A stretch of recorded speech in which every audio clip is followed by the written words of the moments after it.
This is Attorney Gordon Johnson of the Brain Injury Law Group. I'm the author of CarbonMonoxide.com. I want to talk today about carbon monoxide detectors. I have one in my hand, and I'm going to push the test button, and a few seconds from now it'll probably go off. Give us a loud... That is not the alarm for carbon monoxide. That is just the test button.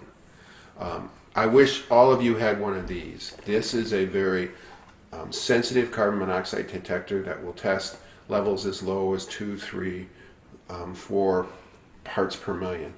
Most of the commercial ones, and I'm sitting in a room that has a carbon monoxide detector about 10 feet from where I'm sitting, those are all done under the UL standard, and they don't go off until levels get to dangerous levels. They're set so that no one dies. The UL standard is designed to make sure that people don't get deathly ill from carbon monoxide, but they are not really designed to avoid the situations where people could get significant poison that might cause them long-term problems and brain damage. The design of the UL standard is to avoid getting a 10% level, but 10% levels can happen when the carbon monoxide levels in a dwelling, a home, an office tend to go up and down above 70 parts per million continuously. Anytime a level goes to, say, 100 parts per million, then drops to 60, the UL alarms will reset. So you could have considerably higher carbon monoxide concentrations than 10%.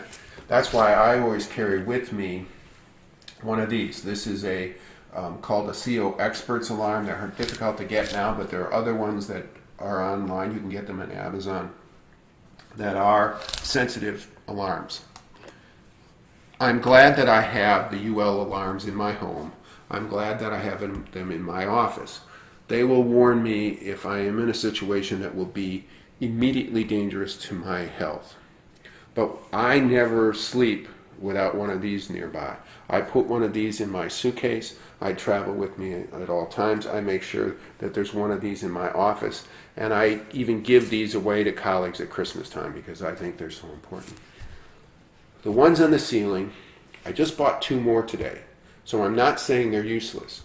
But what I bought today is different than what you probably have on your ceiling, and it's important that you consider changing. What I bought today was a UL alarm, again, the kind that are designed to prevent me from having levels above 10%. I bought that UL alarm, but I got the one today I got with a 10-year battery. I'm sure all of us have gone through the annoyance as you come into your house, you've been gone for a day or two, or even in the middle of the night, that chirping starts.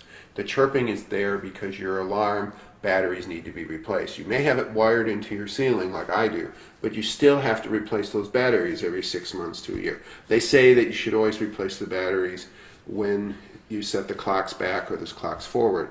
Well, that's a good rule. I don't always do it. I'm sure most of you don't always do it.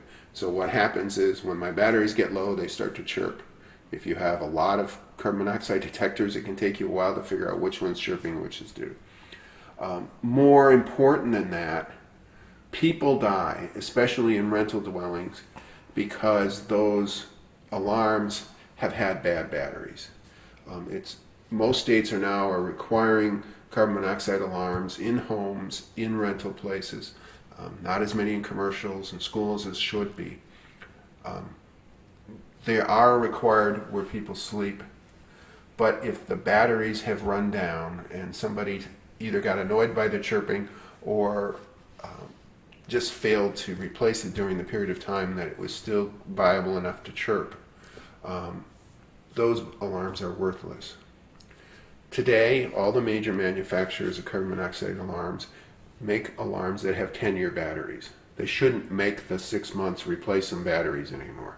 You should get carbon monoxide alarms with the 10-year batteries, and it's my call to the manufacturers carbon monoxide alarms to stop making the replaceable batteries and only make the carbon monoxide alarms with the 10-year batteries, because then you will not have this situation where people have taken the batteries out or have failed to replace them and people die.